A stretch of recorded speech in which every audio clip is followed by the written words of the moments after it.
I have told this story once before, to the Joint Tribunal at Port Callaway, under oath and in full. They recorded it. They archived it.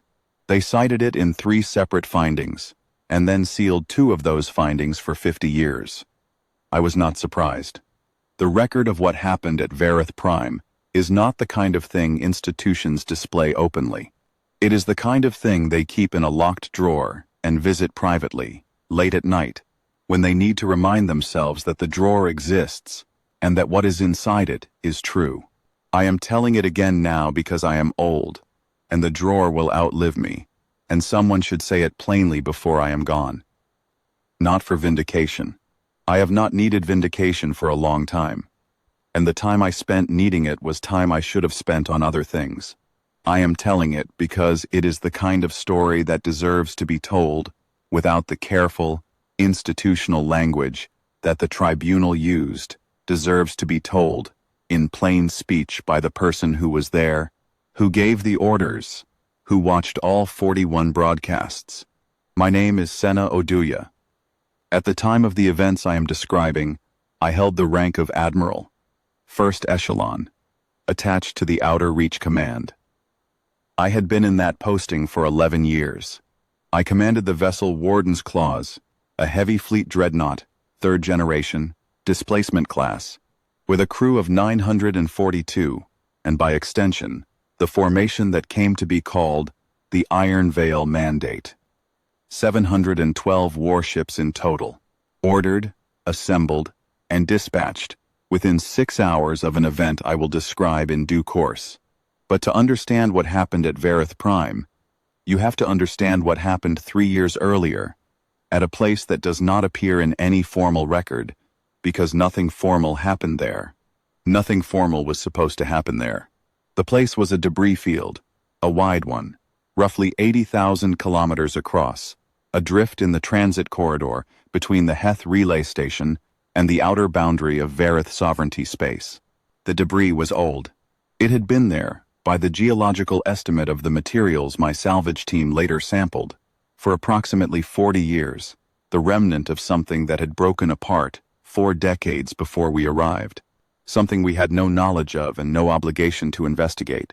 My salvage crew, aboard the secondary tender Gracious Word, passed through that corridor on a standard resupply run from the Heth relay to the secondary depot at Station Yael. They were not assigned to the debris field. They had not been sent there. They passed through because the transit corridor ran through it, and passage through a debris field does not require special orders, only standard navigation care. What they found, in a fragment of wreckage that had been drifting for 40 years in that corridor, was a child. She was alive. Barely. She was pinned inside a fragment of a vessel that had been, at some earlier point, a Vareth personal transport, a small, ornate thing, the kind used by high-tier sovereignty citizens for private travel. The frame was a traditional Vareth design, layered composite hull with an inner pressurization membrane, and it had been destroyed by something that, even after 3 subsequent investigations, we were never able to determine with certainty. A catastrophic shear fracture along the port hull section suggested explosive decompression. The specific cause, whether impact, internal failure, deliberate action, remained inconclusive. What mattered, in the moment that Chief Petty Officer Dara Mbeki found it on her scanner, was that one compartment of that wrecked transport had maintained structural integrity through whatever had destroyed the rest, and inside that compartment there was a Vareth child who was not quite dead. Mbeki was 23 years old at the time. She had 11 months of field service, a salvage certification, and a senior crewman's rating in emergency trauma response, which she had completed because it was required for her certification, and which she had not expected to use in this particular way. She has said, in every account she has given since that day, that she did not experience the moment as a decision. She says she saw the compartment on the scanner. She saw the biosignature inside it. She oriented her suit thrusters toward it, and then she was pulling at the compartment's emergency release, and then the child was in her arms, and then they were back aboard the Gracious Word. She says there was no moment of deliberation, no moment in which she weighed her options, or considered the protocols governing contact with non-human nationals in sovereignty-adjacent territory. She says the child was there, and the child was alive, and then everything else followed from that. I believe her completely. That is what it looks like when a person does the right thing without pausing to calculate whether it is advisable. It does not feel like a choice. It feels like the only available action. The deliberation, if it happens at all, comes later. And in Mbeki's case, I am told, it did not come for several days. And when it came, it was not regret. It was the quiet, particular exhaustion of someone who has extended themselves fully and then had to come back from that extension and figure out what to do next. The child was a Vareth female, approximately 4 standard years of age by the sizing charts maintained at Outer Reach Medical. She had 3 broken ribs, a compound fracture of the left secondary limb, internal bruising, consistent with the kind of sudden, violent pressure differential that would have occurred in the moment the transport's main compartments failed, and a core temperature that indicated she had been in that compartment for a very long time before we found her. The compartment had partial insulation, enough to maintain life, not enough for comfort. She was unconscious. The biosign readings, when Mbeki first brought her aboard, were the kind of readings that experienced medical officers describe with specific, quiet understatement. She was not, by the narrowest possible margin, dead. The gracious words medical officer at the time was a man named Risto Halonen, who had been practicing military medicine for 19 years and had served on 3 separate outbreak response deployments and 1 mass casualty event involving a depressurization accident on a civilian station. He was not a person who alarmed easily or dramatized his assessments. He told me, when I spoke with him afterward, that he spent the first 6 hours after the child came aboard genuinely uncertain whether she would survive. Not pessimistic, not certain of failure, uncertain. The injuries were serious. The physiology was one he knew only theoretically, and the margin was thin. He did what he could. He stabilized what he could stabilize, managed the fractures with the field equipment available, kept her temperature regulated, monitored her continuously. He used what he knew about Vareth physiology from the standard medical references in the Outer Reach database. He improvised the parts the references did not cover. She survived. We then had a problem of a specific and delicate kind. The Vareth sovereignty was not, at that time, an enemy. They were not an ally, either. They occupied the space in our diplomatic architecture that the Corps referred to formally as a Class C adjacent presence, a civilization with whom we maintained contact, exchange agreements on corridor access and resource transit, and a chain of 41 mutual liaison postings spread across their transit hubs and administrative centers. The liaison postings were staffed by human diplomatic officers who lived and worked inside sovereignty territory on terms that the sovereignty had negotiated carefully and that we had accepted because the corridor accessed the sovereignty. Controlled was strategically significant. The liaisons were unarmed. They were restricted in movement to their assigned hub areas. They were there to maintain the contact and ensure the exchange agreements functioned. Beyond the liaisons and the exchange agreements, we did not have warmth with the sovereignty. That is the most accurate way to say it. The sovereignty was ancient. Their recorded institutional history extended back further than most of what humanity considered ancient, and they were not shy about the implication, and they were insular, and they possessed a quality of self-regard that I can only describe as theological. They regarded themselves as the inheritors of the older galactic order, the custodians of a civilization that had endured while others rose and fell around it. They regarded us, when they regarded us at all, as a recent and not entirely welcome addition to a galaxy they considered fundamentally theirs. We regarded them as difficult to work with, important to maintain relations with, and not particularly interested in our regard for them in return. Returning the child through official channels would have meant filing a formal salvage report, initiating a formal diplomatic contact request with the sovereignty's External Affairs Bureau and waiting for the chain to produce a response. The diplomatic corps estimated 4 to 9 months for the process to complete. The child was 4 years old, with 3 broken ribs and a fractured limb, and she had spent an indeterminate number of hours in a half-pressurized compartment. I made the decision to move faster. I contacted the senior Vareth liaison at Hub 7, the nearest sovereignty hub, to our position on a non-standard channel. The senior liaison was a Vareth functionary named Vel Sothrat, whom I had spoken with on several occasions over the previous years in the routine course of corridor management. I told him we had recovered a Vareth child from the debris field in the Heth Yael corridor, and that she was alive, but injured, and in our medical care. I gave him Halonen's medical summary.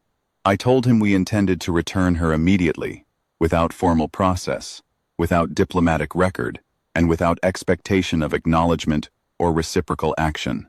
I told him I would bring her myself, in a single courier vessel, to the Hub 7 perimeter, and his people could meet us there.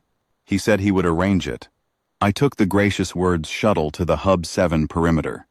A Vareth medical tender met us at the coordinates Sothrat had transmitted. The child was transferred. There was no ceremony. There were no speeches. The Vareth medics received her, confirmed her vital status with their own equipment, and withdrew to the tender. I returned to the gracious word. The entire exchange, from the moment the 2 vessels were in range to the moment I was back aboard, took 11 minutes. I did not know, at that moment, who the child was. I want to be as clear as I can be about this, because it has been questioned, examined, and in certain quarters, disbelieved. And the truth of it is foundational to everything that followed. At the time of the repatriation, we had no knowledge of the child's identity beyond her species and her approximate age. She carried no identification. The personal transport bore no registry markings that had survived the destruction in readable condition. We ran a biological profile against our available Vareth records, as standard procedure required, and found nothing. Our Vareth biological database was severely incomplete. The sovereignty had never shared biometric data with us, and we had not attempted to collect it independently, because doing so without consent would have been a violation of the liaison protocols, and we were not in the business of violating the liaison protocols. The database had what had been shared, nothing more, and the child's profile was not in it. We had no idea who she was. We returned her because she was a child, she was alive, she was hurt, and she belonged with her people. Those were the only operative facts. The child's name, I learned later, was Ven Sorath IV. She was the sovereign heir, the only living offspring of Marath Vel Sorath III, the reigning sovereign of the Vareth sovereignty, the highest authority in a civilization that spanned 11 inhabited systems and had maintained continuous institutional existence for longer than humanity had possessed written language. She was, by the terms of Vareth succession law, the designated inheritor of the entire apparatus of the sovereignty, its government, its military capacity, its judicial tradition, its ancient and elaborately maintained self-regard. We did not know this. We brought her back because she was a child, and because Mbeki had found her, and because Halonen had spent 6 hours keeping her alive, and because the right thing, when a hurt child is in your care, is to return her to her people without making it complicated. For 2 years and 7 months after the repatriation, nothing changed in our relationship with the sovereignty that I was aware of. The liaison offices continued to function. The corridor access remained open. The exchange agreements operated. Vel Sothrat sent a brief formal message through the standard diplomatic channel. Approximately 3 weeks after the repatriation, it was 7 sentences, in the formal Vareth diplomatic register, and it acknowledged the return of a Vareth national in our care, and expressed the sovereignty's cognizance of the action. No gratitude, no warmth, no elaboration. That was all. I noted it, filed it, and returned to other matters. What I did not know, during those 2 years and 7 months, was that the sovereignty had undertaken their own investigation into how Ven Sorath IV had come to be in that debris field. I learned the details much later from the tribunal process, from intelligence assessments, and from a detailed account by a Vareth academic published several years afterward. The investigation was serious. It involved their intelligence services, their judicial corps, and the sovereign's personal advisory council. They examined the debris field and the destroyed transport's remnants with forensic tools more sophisticated than ours. They investigated every person who had ever been granted access to the sovereign heir's private travel schedule. And what they concluded, I have to be precise about this, because precision is the only way to convey the specific quality of what happened, is that they chose to believe that a human party had been involved in the destruction of the transport. They had no evidence of this. The investigation had not produced any. What it had produced was what their advisory council apparently characterized as inferential evidence of a persuasive kind. And this inferential evidence consisted of three elements. The debris field was within a transit corridor regularly used by human vessels. A human salvage crew had been present in the corridor within the relevant time frame, and the survival of the child was, statistically, unlikely without external intervention. From these three elements, they constructed a narrative.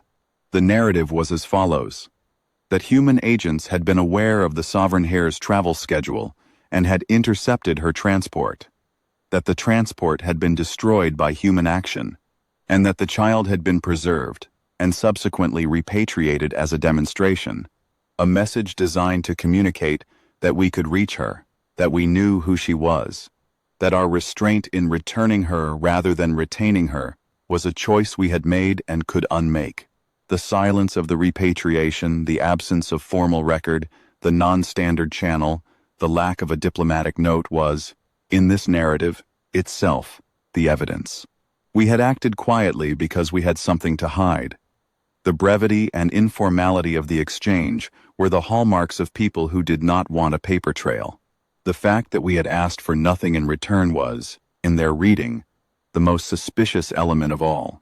I have spent considerable time trying to understand this reasoning. There is a kind of internal logic to it, if you begin from a particular premise, that a lesser, younger civilization does not perform acts of decency for their own sake. Every action has an angle, a leverage point. If you hold that premise firmly enough, the act of returning an injured child without fanfare becomes not an act of decency, but an act of calculated opacity. The sovereignty had polished that lens over centuries and applied it to everyone. The fact that it produced, in this case, a catastrophically wrong answer did not make it feel, to the people applying it, any less reliable. I am not saying this to excuse what they did. The executions were deliberate. They were planned. They were carried out by people who had weeks, based on the tribunal timeline, to reconsider, and did not. Understanding the reasoning is part of understanding what happened. It transfers no portion of the weight of 41 deaths to anyone other than the people who ordered and carried them out. On the 14th of March, in the 43rd year of the Outer Reach deployment, the sovereignty broadcast a formal diplomatic statement on the open frequency shared by all 41 of our mutual liaison hubs. I was at my desk on the Warden's Clause when it came in. I was reviewing navigation logs from the previous week's corridor survey, a routine task that occupied perhaps a third of my working hours in normal operations, and that I performed methodically, without urgency, because methodical work on routine tasks is how you keep a ship of 942 people functioning at a consistent standard. My communications officer, Lieutenant Priya Anand, forwarded the broadcast to my terminal with a flag I had never seen her use before. A single red marker in the subject line that she had, I learned later, added herself, from a set of custom flags she had developed for situations that fell outside the standard category system. The red marker meant, "I do not know what to do with this." The broadcast stated, in the formal Vareth diplomatic register, that the sovereignty had reached a determination regarding a human act of aggression against the sovereign heir of the Vareth line. It stated that this determination had been reached through a comprehensive investigative process and reviewed at the highest levels of sovereignty authority. It stated that the act represented a violation of the foundational protocols that governed relations between human space and sovereignty territory. It stated that, in accordance with Vareth judicial tradition, collective accountability would be applied to the human diplomatic presence within sovereignty territory. This meant, in the judicial tradition it was invoking, that the community from which the offending actors had come would bear shared responsibility for the offense, expressed through a formal punitive action against the representatives of that community who were present within the offended party's jurisdiction. It stated that, beginning at the next standard hour, an enforcement action would be carried out at each of the 41 liaison hubs. 1 hub per hour. I read the statement 3 times. The third reading was not more illuminating than the second, but I read it 3 times because I do not act on a first reading of anything important. I contacted the diplomatic corps duty officer on the secure relay. He had received the broadcast simultaneously. I asked him to confirm his understanding of what collective accountability meant in the Vareth judicial tradition, because I wanted a second source on this before I moved. He told me it meant what I thought it meant. I had, at that point, approximately 39 minutes before the first scheduled action. I spent 20 of those minutes on the relay, attempting to reach every liaison officer at every hub simultaneously. The relay system was not designed for 41 simultaneous priority connections, and the attempts queued. Hub 7 connected first, then Hub 12, then Hub 23. The liaisons were present, as they always were during their duty hours. They were dressed in formal, civilian attire, the standard diplomatic dress code for all liaison postings. They were not armed. They had never been armed. The prohibition on arms for liaison personnel was a fundamental condition of the posting, accepted at the time of assignment, understood by every person who served in those offices. I reached 6 liaisons before the first hour. I told them to lock their doors, to go to the most interior room of their office space, to stay away from windows and from the main entrance. I told them not to open their doors for any reason unless they received a direct authentication code from Fleet Command. 3 of them told me the Vareth security personnel were already present in the corridors outside their offices. 1 told me that the access locks on their office had been overridden remotely. The locks were integrated with the hub's central security system, which the sovereignty controlled. 1 of them, Hub 31, a man named Devraj Pillai, who had been a liaison officer for 14 years and who I had met twice in person, once at a corridor management conference, and once at a standard posting review, told me simply, in the calm voice of a professional who has spent 14 years learning not to escalate, that he could hear them in the outer corridor, and that he thought the lock on his inner office would not hold. I told him to stay on the line. He stayed on the line for 8 minutes. He did not say much during those 8 minutes. He said at one point that it was a good posting. He said, a few minutes later, that he was glad the corridor access had worked out the way it had. He meant the exchange agreements, the routine administrative work that had been his professional focus for over a decade. Then the line went dead. I was still on 6 other open channels. I closed the relay to Hub 31 and stayed with the others as long as I could. The one I think about most is Hub 19. A woman named Coralie Shen, 9 years as a liaison officer, 3 months from the end of her final rotation. She had submitted her retirement request the previous autumn. She had told her section coordinator she was planning a consulting practice in trade corridor logistics. She knew the corridors better than almost anyone.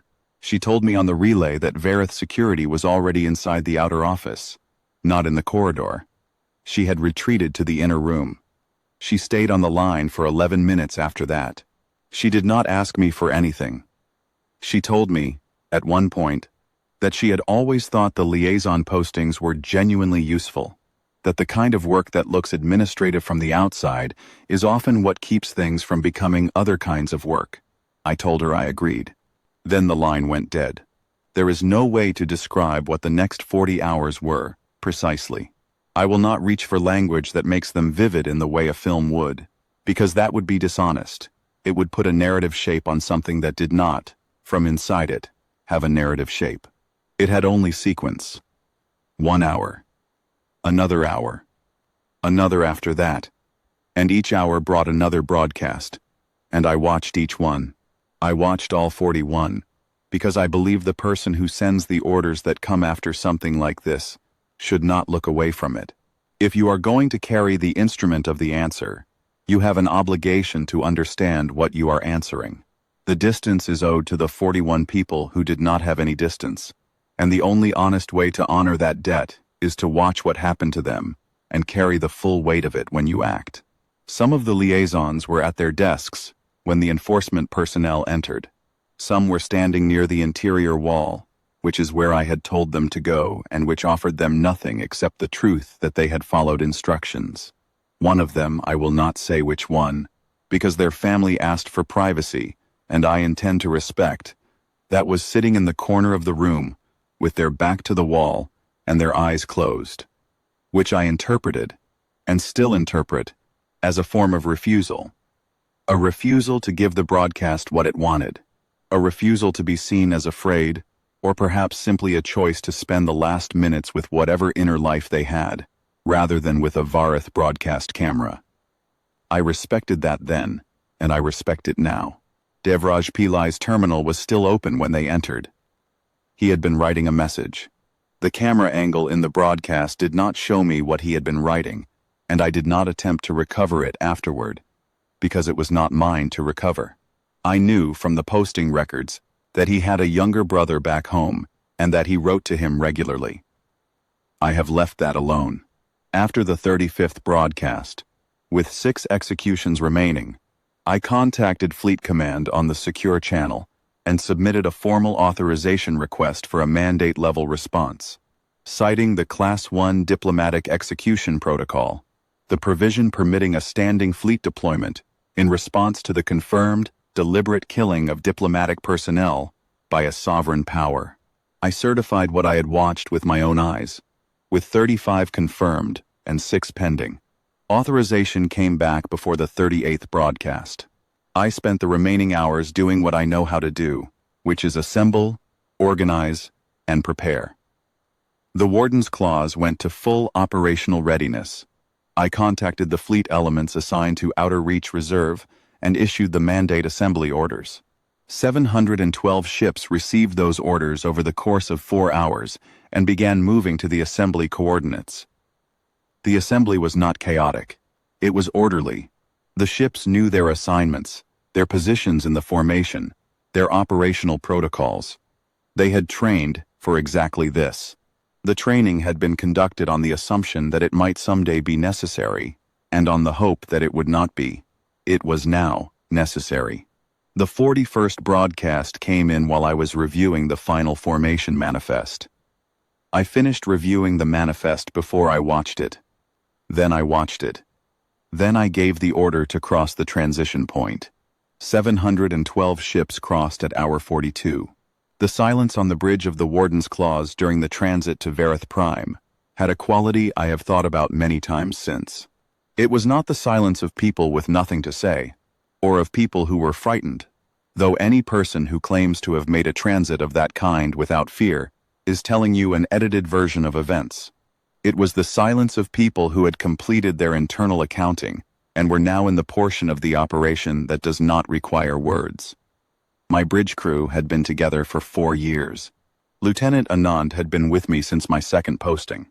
Commander Tobias Weir, my navigator, had an economy of movement and speech I associated with people who have long since made peace with the specific demands of their work. Commander Asha Nkosi, my tactical officer, treated urgency and speed as separate variables and did not confuse them. I have served with many tactical officers. Nkosi was among the 3 best I have known. I did not give a speech at the transition point. I did not gather the crew in the main bay and tell them what we were doing and why. They knew what we were doing and why. What they did not need was a speech. What they needed was a commander who was going to do her job clearly and without drama. And that is what I intended to give them. I gave the order. We crossed. The transit takes approximately 9 standard hours at formation speed. I slept for 2 of them. The sleep was not peaceful, and I am not reporting it as peaceful. It was the sleep of a person who understands that the hours ahead require functionality and who therefore treats sleep as they treat any other operational necessity as a task to be completed, allocated, and checked off. I woke up with the same weight I had gone to sleep with, and I went back to the bridge and I did my work. Vareth Prime came into the forward scans 4 hours after I returned to the bridge. I want to say something honest about the moment I saw it. Vareth Prime is a beautiful world. It sits at the inner edge of its star's temperate zone, with cloud formations moving across the northern continent in broad, unhurried bands. From the approach vector, the planet's upper atmosphere glowed faintly at the terminator line. There were orbital platforms in layered rings, hundreds of them the accumulated infrastructure of an ancient civilization. There were Vareth vessels moving in standard transit patterns, the dense traffic of a system at ordinary operation. There were also defense installations at the L2 and L4 Lagrange points, now active, now oriented toward us. And there were Vareth military vessels, moving into intercept formation. I had Anand open the diplomatic frequency. What I said on that frequency has been transcribed many times, by many parties, and the transcripts exist in the sealed record. I will give the substance of it here, because the substance is what matters. I stated my name, my rank, my command, and the composition of the mandate. I stated the 41 names, all of them, in the order in which they had been killed. 1 name per hour of the broadcast sequence. I had memorized them during the transit, not as a performance but because I was going to say them, and saying them from memory felt like the correct way to say them. I stated the legal basis for the mandate's presence under the Class 1 Diplomatic Execution Protocol. I stated that the mandate carried the formal authorization of Joint Fleet Command and constituted the Outer Reach's formal response to the systematic execution of 41 unarmed human diplomatic personnel by sovereignty. Enforcement agent. I did not issue an ultimatum. I did not offer terms. I did not demand a response. I stated the facts of the situation. The facts were the statement.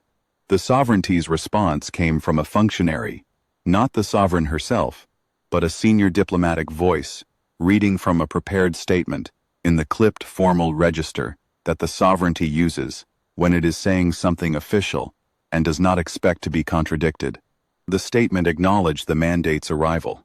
It reiterated the sovereignty's position that the executions had been carried out as a legitimate application of collective accountability under Vareth judicial tradition. It reiterated the determination that human agents had acted against the sovereign heir. It stated that the sovereignty considered its actions lawful and proportionate. It concluded by characterizing the mandate's presence as a provocation and demanding the mandate's withdrawal. I listened to the entire statement. When it finished, I said nothing. I gave Nikosi the first order. The engagement lasted 19 hours. I will not describe it in the detail of a tactical summary, because that is not the kind of document this is. I will describe it in the terms that I think are honest. The mandate engaged the sovereignty's defense installations, in order of tactical priority. The orbital platforms, the L2 and L4 installations, the military vessels that moved to engage us. Every action was governed by standing orders that specified targeting discipline, military and defense infrastructure only, not civilian installations, not population centers, not vessels that were not in military designation. These orders were followed throughout. I say this not to soften what happened, but because it is true, and the truth of it belongs in the record, alongside everything else. The 19 hours were, from inside them, not dramatic in the way that people sometimes expect. Drama requires suspense. There was very little suspense. The mandate was 712 warships against a defense grid that had been built for a civilization that had not faced a genuine military threat in several centuries, and that had, apparently, not updated its defensive doctrine to account for what a motivated opponent of our size and preparation could bring. Nkosi did her work. Weir held the formation. Anand managed the communications. The crew performed their functions. The installations were addressed. It took 19 hours. At hour 13 of the engagement, Anand flagged a contact on the long-range scan. A single small vessel. Vareth administrative classification. Moving against the transit flow, that is, moving toward us rather than away. It was too small for a military designation. Its movement signature was inconsistent with a trained pilot. It was erratic in the way that civilian vessels sometimes move during active combat operations nearby, which is the erratic movement of someone who is not accustomed to flying in conditions like these, and who is operating on urgency rather than training. Nkosi had it on her tactical display. She looked at me. I told her to hold fire on that vessel and to track it. She tracked it. We identified it in 16 minutes. An administrative craft registered to the sovereign's personal household staff. Not a military vessel. Not moving to engage. Moving to reach us. The difference between those two things is meaningful, and Nkosi saw it in the same moment I did, which is one of the reasons she is among the 3 best tactical officers I have served with. I had Anand open a direct channel to the vessel. The voice that responded was a Vareth functionary, middle-aged, by the tone, speaking in the official diplomatic register, but with something else present in the phrasing. Something that was not quite panic, but was in the same family. The voice read from what was clearly a prepared statement. The sovereign wished the mandate to be informed that the sovereign heir was present within the primary administrative complex on the planet's surface.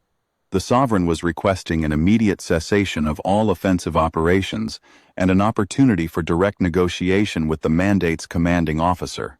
I want to say, as carefully as I know how, what I felt in that moment. I felt the specific quality of a fact that was always true but that I only now understood in its full weight. I had known, in an abstract sense, that the sovereign heir was at Vareth Prime. She was 7 years old. The sovereign heir of a sovereignty in a military crisis does not leave the capital. I had known this, and I had not allowed myself to think about it specifically, because the thinking was not going to change the mandate's standing orders, and I do not permit myself to use the weight of individual circumstances, even significant ones, to destabilize an operational decision that has been correctly made. An operational decision about the response to 41 deliberate broadcast executions of unarmed diplomatic personnel is not a decision that should be revisited because of the proximity of a child, even a particular child, even one whose presence in that debris field I knew something about.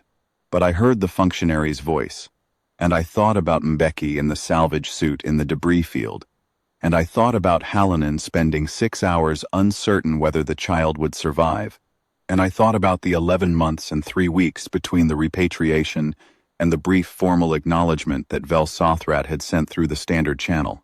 I thought about Coralie Shen, who had stayed on the line for 11 minutes, and who had thought the liaison postings were genuinely useful. I thought about all of it at once, the way you sometimes think about a thing when the weight of it arrives all at once, rather than in sequence, and the weight was considerable. I said to the functionary, the mandate's standing orders were issued in response to the deliberate, systematic, broadcast execution of 41 unarmed human diplomatic personnel. The mandate does not negotiate during an active response operation. The mandate's targeting parameters specified military and defense infrastructure only, and those parameters had been and would continue to be followed. If the sovereign wished to preserve what remained of the sovereignty's military and defense capacity, the sovereign should transmit, on the formal diplomatic frequency, specific and formal conditions for a cessation. These conditions would be reviewed. In the meantime, operations against military and defense targets would continue, as they had from the beginning. I closed the channel. Nkosi looked at me for a moment. I told her to continue. The formal transmission from the sovereignty arrived 1 hour and 47 minutes later. It was longer than I expected, and more detailed. It offered, as conditions for cessation, a formal acknowledgement by the sovereignty that the executions had been carried out by sovereignty enforcement agents acting under official orders, a formal acceptance of responsibility under the terms of the Class 1 Diplomatic Execution Protocol, the permanent closure and transfer to Earth's diplomatic corps of all 41 liaison hub sites that had been the locations of the executions, to be held in trust for a memorial designation to be agreed in subsequent negotiations. The full dissolution of the enforcement apparatus that had carried out the executions, including the dismissal and formal censure of all personnel involved, and the initiation of internal judicial proceedings within the sovereignty's own judicial system against the architects and authorizing officials of the execution order. I read the transmission twice. I considered it for several minutes. Then I transmitted it to Joint Fleet Command with a recommendation to accept, and I placed the mandate in holding pattern, pending their authorization. Command's response came back in 4 hours and 11 minutes. Authorization to accept. I had Anand transmit the formal cessation on the diplomatic frequency. I had her log the exact time of the cessation, the date, and the complete inventory of what the mandate's 19 hours of operations had produced in terms of destroyed infrastructure. That log is part of the sealed record. I will not reproduce its contents here. The number is precise, and it is large, and it is in the drawer. We held position at Vareth Prime for 6 days, while the sovereignty's formal acknowledgement was drafted, reviewed by their internal process, and transmitted. During those 6 days, the Warden's Clause maintained its orbit. The crew did the things that crews do in the aftermath of operations. They ate and slept and rotated shifts and performed maintenance and were, for the most part, quieter than usual. The specific kind of quiet that follows from having done something large and final and irreversible. It is a different quiet from the quiet of the transit. The transit quiet is the quiet of preparation. The aftermath quiet is something else. It takes time. On the 3rd day, Commander Weir asked me something. We were on the bridge, in a quiet stretch between scheduled communications checks, and he asked it in the particular way that Weir asks things that are not operationally required quietly, without preamble. Looking at the viewport rather than at me, he asked whether I thought the child was all right. He did not specify which child. He did not need to. I told him I did not know. The sovereignty's formal acknowledgement, when it arrived on the 6th day, mentioned in passing in a subordinate clause of a procedural paragraph near the end of the document that the sovereign heir had been removed to a secure location at the outset of the mandate's approach and had not been harmed. It was the only direct reference to her in any official sovereignty communication during or after the event. I noted it in the margin of my copy, and I have kept that copy. The formal acknowledgement did not mention the debris field. It did not mention the repatriation. The entire 3-year period between Mbeki finding the child and the sovereignty's broadcast was absent from the document, as if the cause of everything that followed had not occurred or was not relevant to the record the sovereignty intended to maintain. I was not surprised. The debris field and the repatriation were the part of the story that required the sovereignty to acknowledge that they had been wrong. Wrong about what happened. Wrong about what it meant. Wrong about what followed from it.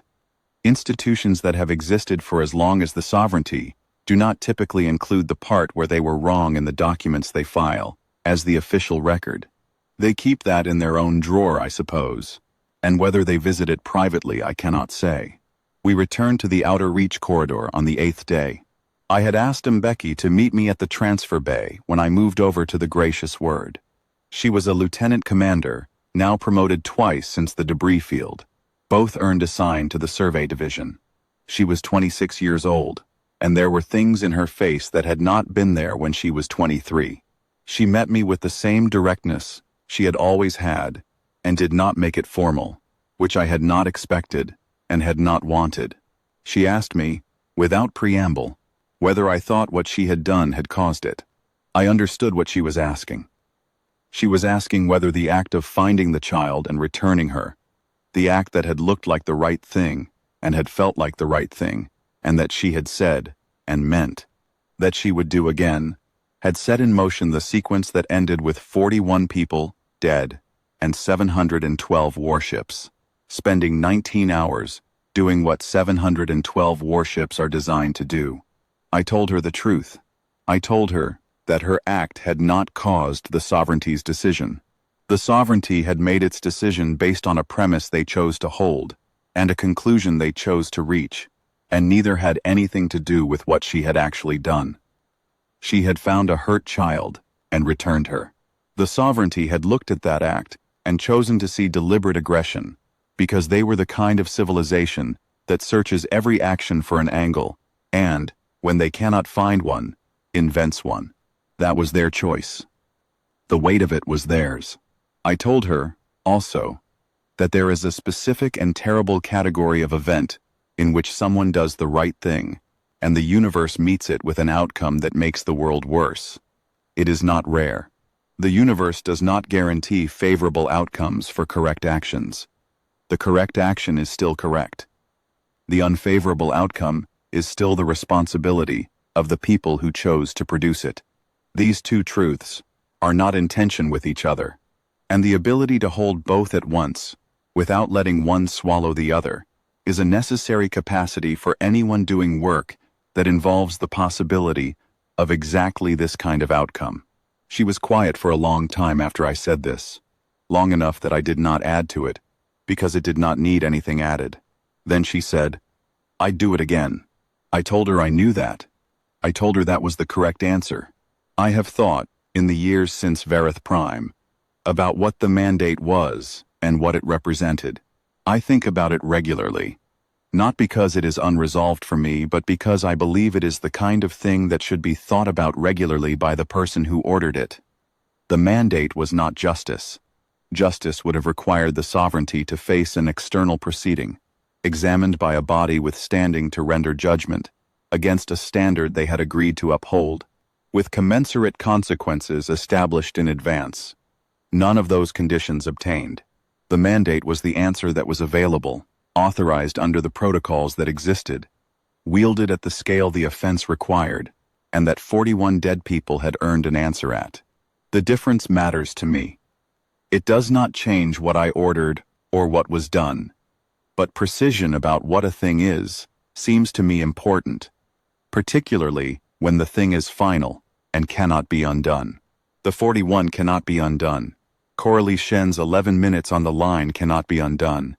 Devraj Pillai's open terminal cannot be undone. What was done at Vareth Prime cannot be undone either. I do not spend my time wishing these things were otherwise, because wishing is not a practice I have found useful.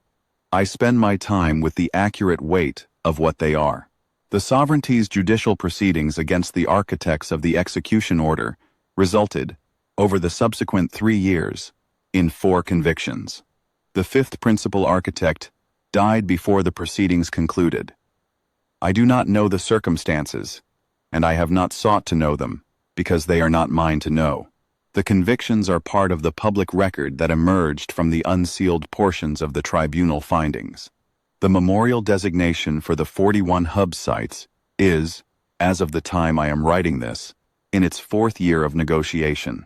These negotiations proceed in the manner of all negotiations between civilizations that have a great deal of history to account for and limited appetite for moving quickly.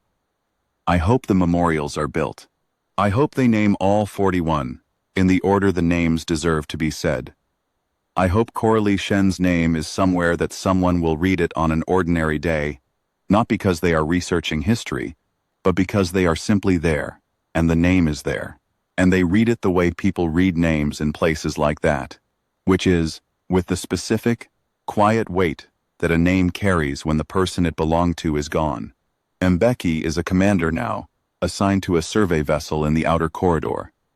I receive a message from her, approximately twice a year, on the anniversary of the debris field which she marks privately, and on a date in March. The March messages are short. She tells me she is well. She asks if I am well. She notes the date. She does not say more than that. She does not need to. The dates carry their own weight, and she knows I feel it. The child Ven Sorath IV, the sovereign heir, is 10 years old now, if the calendar is right. I have no information about her beyond what was in the acknowledgement. I hope she is well. I hope, someday, someone tells her the full sequence of events. The debris field, the salvage crew, the 6 hours in Hallinan's care, the 11 minutes on a transit to a hub perimeter, the brief formal acknowledgement sent 3 weeks later, and everything that followed. I hope whoever tells her is honest about all of it, and does not simplify any of it. I hope she turns out to be the kind of person who can hold all of those things at once, the act of decency, and the catastrophe it preceded, and the response the catastrophe required, and understand that they are all simultaneously true, and that the truth of one does not diminish or excuse or explain away the truth of the others. That is a genuinely difficult thing to be. Most people prefer a simpler accounting. I have found it worth trying to hold the harder one. The last thing I will say is about the First Order. When I gave Nikosi the First Order at Vareth Prime, I had been awake for 31 hours. I had watched 41 broadcasts. I had spent 9 hours of transit running the mandate's standing orders through my mind. Not looking for doubt, I did not have doubt about the orders. And if I had had it, I would have reported it to command, rather than carrying it silently, but looking for the thing I might have missed. The error in the orders. The better answer that existed and that I had not seen. I did not find one. Everything I had been given was correct. Everything I had done to assemble and position the mandate had been correct. The authorization was correct. The targeting doctrine was correct. The standing orders were correct. I had also, during those transit hours, permitted myself to think about the debris field, about what it means to act well in a universe that does not offer favorable outcomes for correct actions as part of the contract. The universe does not owe you a good result because you did the right thing. Becky did not receive a good result.